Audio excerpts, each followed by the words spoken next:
মিঠাই মিত্তির বাড়ির পরে এবার কুমকুম একের পর এক ধারাবাহিকে অভিনয় করছেন অভিনেতা আদ্রিত রায়। এই মুহূর্তে তাকে কুমকুম ধারাবাহিকে মুখ্য চরিত্রে দেখছে দর্শক। বড় পর্দার মাধ্যমে অভিনয় জীবন শুরু করলেও ছোট পর্দার সফল নায়ক আদ্রিত। ধারাবাহিকে অভিনয় করার ইচ্ছে হলো কিভাবে?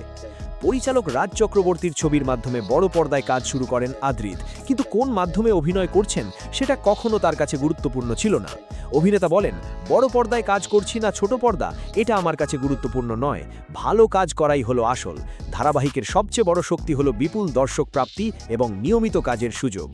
ইদানিং অনেক শিল্পী ছোট পর্দা নিয়ে ক্ষোভ প্রকাশ করেন, বিশেষত ছোট পর্দার গল্প নিয়ে অনেকের অভিযোগ শোনা যায়। অনেকে তো আর ধারাবাহিকে কাজ করবেন না বলে সিদ্ধান্তও নিয়েছেন, কিন্তু এক্ষেত্রে আদ্রিতের মত ভিন্ন। তিনি বলেন, একজন অভিনেতা হিসেবে প্রতিদিন নিজেকে প্রমাণ করার, নতুন কিছু শেখার এবং নিজের অভিনয়কে আরও শানিত করার সুযোগ এখানে থাকে। সবচেয়ে ভালো লাগে যে শেষ পর্যন্ত পারফরমেন্সটাই সবচেয়ে বেশি গুরুত্ব পায়। এই মাধ্যমে কাজ করার এটাই আমার মূল কারণ।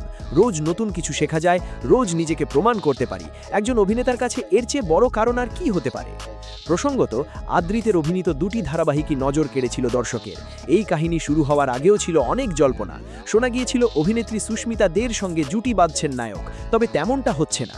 আবার নতুন নায়িকার সঙ্গে জুটিতে দেখা যাচ্ছে আদ্রিতকে। এই নতুন জুটি নিয়ে দর্শকেরও আগ্রহ তুঙ্গে।